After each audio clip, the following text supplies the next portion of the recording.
this tutorial today, we are going to cover the magic circle or the magic loop. The first thing to note is that the magic circle is actually one of the trickiest things you'll learn in crochet. And unfortunately, it ends up being one of the first things you end up learning because it's the way that many crochet patterns start. So don't be discouraged if it takes you a few goes to get a hang of it. In this tutorial, I'll show you how to do a magic circle, but I'll also show you an alternative approach if you're really struggling to get the hang of it. And that's how to use a chain as your starting stitch rather than a magic circle. So let's get started. Okay, so to start your magic circle, you want to have the yarn on the left hand side of you and the tail of the yarn on the right hand side of you. And the reason I suggest doing this is just to keep track of which end is your working yarn and which end is your yarn tail, because if you mix these up, it can mess up your magic circle. So you want to grab your yarn tail and have it facing down between your thumb and first finger. And then we're just going to wrap the working end of the yarn around your first two fingers. You want to go underneath, so you've got parallel lines underneath, and then you want to cross over the top like so. So on the top you'll have an X that looks like this, and on the bottom you'll have two straight lines of yarn. Take your crochet hook, we're going to go under this top strand of yarn here on our middle finger, and you just want to insert it underneath this first strand on the top of the X.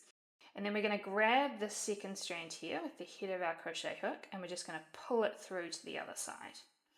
Then once it's through to the other side, you just want to twist your crochet hook around so that you're now sitting on top of the X like so.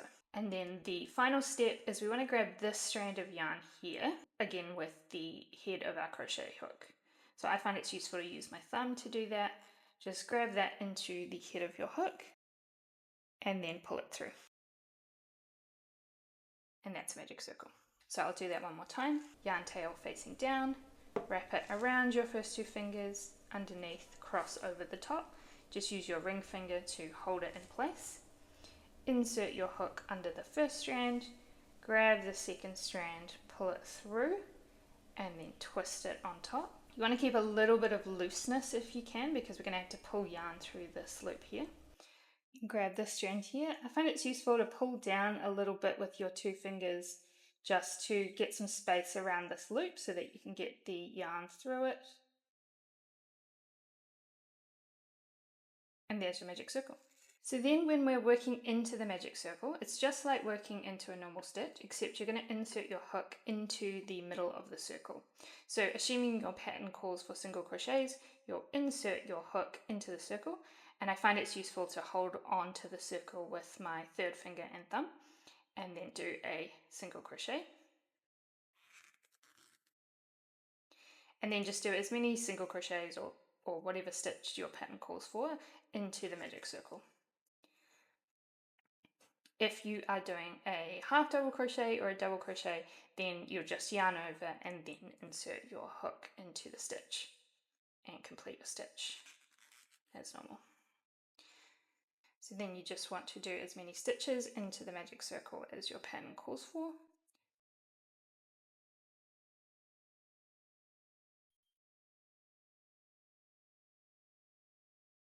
And then once you've finished your first row of stitches, you can just pull on this yarn tail here, and this will close your work up into a little circle like so. If you can't pull your yarn tail, nothing happens when you pull it, then you might have got your yarn end and working yarn around the wrong way. Sometimes the pattern will also call for you to do a slip stitch to close up your magic circle, so you can do that by just inserting your hook back into the first stitch and then pulling that yarn all the way through. Now I'll show you an alternative approach if you're really struggling to get a handle on the magic circle. Okay, so instead of a magic circle, you can swap a magic circle for a chain 2, 3 or 4. And whether you want to do a chain 2, 3 or 4 depends on the size stitch that your pattern calls for. If you're doing single crochets, then you want to do a chain 2. If you're doing half double crochets, do a chain 3. And if you're doing double crochets, do a chain 4. So I'll assume we're doing single crochets, as this is the case for most projects that are worked in the round. You want to start by doing a slip knot. So to do a slip knot, you just want to have your yarn tail to the right of you and your working yarn to the left of you, and create a loop like so with the yarn tail draped on top.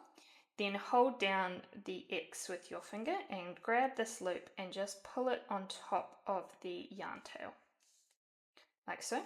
Then we're going to grab this little piece of yarn that is sitting in the middle of our circle, and we're just going to pull that upward, and that will create a big loop in our yarn. Then you can insert your crochet hook into that loop and pull on both ends to tighten it up. Be careful not to tighten it too tightly. You want to make sure it doesn't come off the hook, but it needs to be loose enough that you can get yarn through it for your first stitch. So then you'll chain 2 or 3 or 4 depending on your pattern.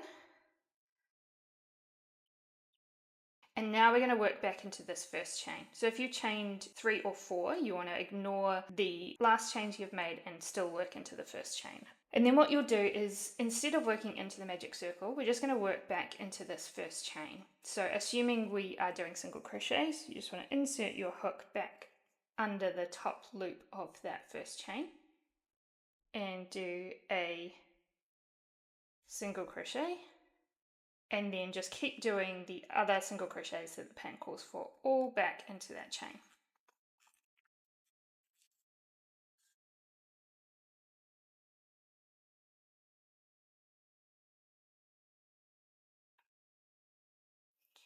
You want to rotate it as you work.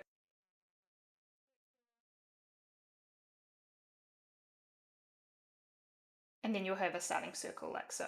And then you can continue the pattern as per the instructions for row 2. The main downside of this approach is that your circle isn't adjustable, so this will be the size of the final circle. You can't completely close it up like you can with the magic circle. But it's a really great alternative if you're struggling with the magic circle and will work for most projects.